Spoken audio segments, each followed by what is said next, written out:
Dulu dunia itu kekuasaannya adalah apa-apa tentang makanan. Di awal peradaban manusia bahkan sampai awal abad pertengahan sekitar tahun 1100 Masehi. Kemudian dunia bergeser tentang bahan baku teknologi sejak revolusi industri awal-awal abad pertengahan, yaitu sekitar abad ke-15 hingga puncaknya di abad 19, di mana ekspansi penjajahan ke seluruh dunia adalah mencari bahan baku dan pangan. Kemudian sekarang tentang energi. Sejak awal abad 20 hingga saat ini, kekuasaan dunia adalah kendali energi. Kendali dunia akan energi mulai dari minyak, bumi, gas, batu bara, hingga nuklir berbasis uranium. Bahan baku energi dikuasai pihak barat. Setelah kendali bahan baku energi, maka kendali atas teknologi permesinan penghasil listrik dan distribusi listrik yang dibutuhkan untuk menerangi dan menjalankan dunia, termasuk distribusi barang dan manusia atas nama kereta api, kapal laut, pesawat terbang, motor, mobil. Ujung-ujungnya adalah memerlukan bahan baku energi tadi. Untuk mengendalikan itu semua, lalu lahir yang namanya world order atau sistem untuk menjalankan atau bagaimana menjalankan dunia atau how the world works.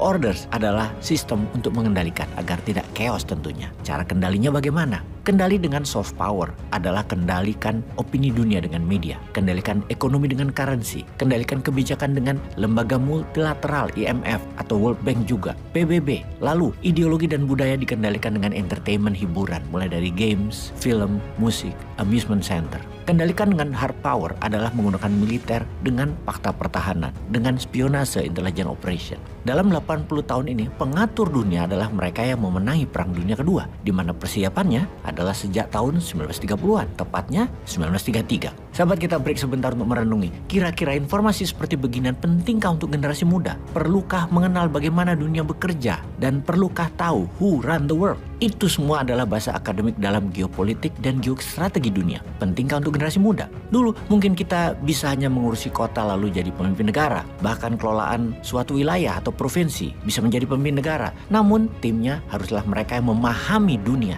Kedepan kita memerlukan anak muda yang memahami sejarah dunia dan memiliki grand design kelolaan negara agar menjadikan negara Indonesia menjadi negara besar sampai menjadi negara superpower kalau perlu. Generasi muda perlu memahami geopolitik dunia. Generasi muda harus memiliki pemahaman geostrategi dunia, harus menguasai sains dan membangun industri. Baik, kita pelajari perubahan world order saat ini dan di mana kira-kira peran Indonesia ke depannya. Indonesia ke depan harus dipastikan Indonesia tanpa buzzer tentunya, karena sesungguhnya mereka lah pemecah belah bangsa ini. Baik, kita lanjut. Kita semua setuju bahwa dunia ini selalu dinamis dan bergerak. Namun yang namanya prinsip itu selalu fix atau tetap. Jadi di dalam world order ada yang namanya principle of changing world order. Kalau mau merubah sistem dunia, kita harus memahami prinsipnya. Itu inti sederhananya pemahaman dari kata principle of changing world order. Kunci-kunci prinsipnya kita akan jelaskan mengenai perubahan dalam tatanan dunia. Mungkin peristiwanya tidak terjadi dalam masa kehidupan kita, namun terjadi beberapa kali dalam sejarah dunia. Sejak dari zaman sebelum Romawi, di mana Romawi itu berdiri sekitar 600 tahun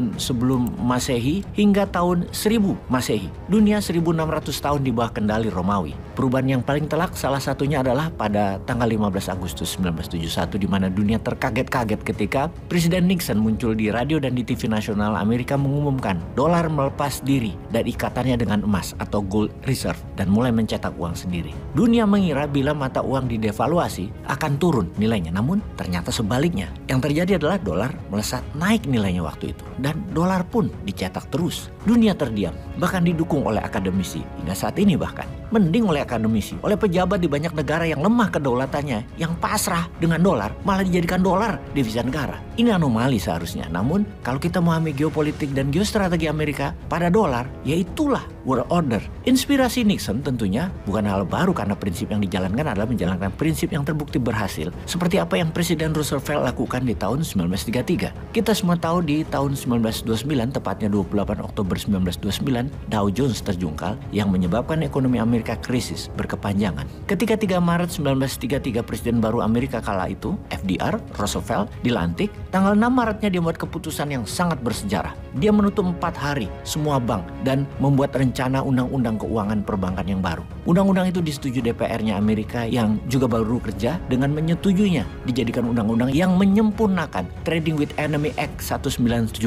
atau Undang-Undang Perdagangan dengan Musuh yang dipuncaki di tahun 1919 dengan perjanjian di Jacqueline Island, yaitu Road to Make Dollar World Currency, menjadi EBA, Emergency Bank Act 1933 oleh Roosevelt. IBAN-nya Roosevelt adalah kebijakan pertama dalam 100 hari masa kerjanya menjabat. Tindakan ini sangat bersejarah bagi dunia, bahkan bukan hanya Amerika, karena hanya selembar kertas kebijakan merubah peta dunia keuangan dan perbankan. Kebijakan tersebut membuat pemerintah Amerika bisa mencetak uang sebanyak yang mereka perlukan untuk menstabilkan keuangan, dan karena melemahnya ekonomi Amerika waktu itu dan ekonomi dunia melemah waktu itu. Karena jatuhnya ekonomi Amerika sejak Black Monday 1929 tersebut terbukti membuat Eropa dan dunia chaos. Ketika tanggal 12 Maret 1933 Nationwide Bank Holiday akan dibuka, Roosevelt berbicara di depan radio kepada seluruh rakyat Amerika dan masyarakat dunia. Di hari itu tidak ada siaran selain suara Roosevelt di mana-mana. Dia menjelaskan keputusannya untuk menyiapkan dana tak terhingga di bank, tentunya dengan printing money. Kemudian ketika bank dibuka, masyarakat Amerika berbondong-bondong balikin uang ke bank.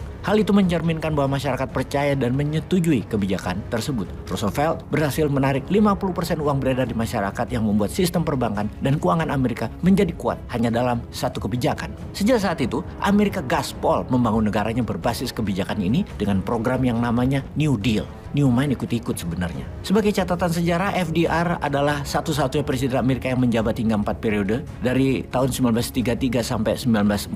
Dia meninggal dalam jabatannya sebagai presiden setelah menangkan Pilpres di tahun 1944 untuk keempat masa jabatannya. Dia presiden berprestasi karena meningkatkan ekonomi Amerika bukan hanya 5% setahun, tapi 500% dalam 12 tahun. Di masa ekonomi terendah dan perang dunia bahkan. Wajar dapat 4 kali jabatan sampai meninggal. Sahabat, terima kasih sudah mendengarkan sejarah MMT.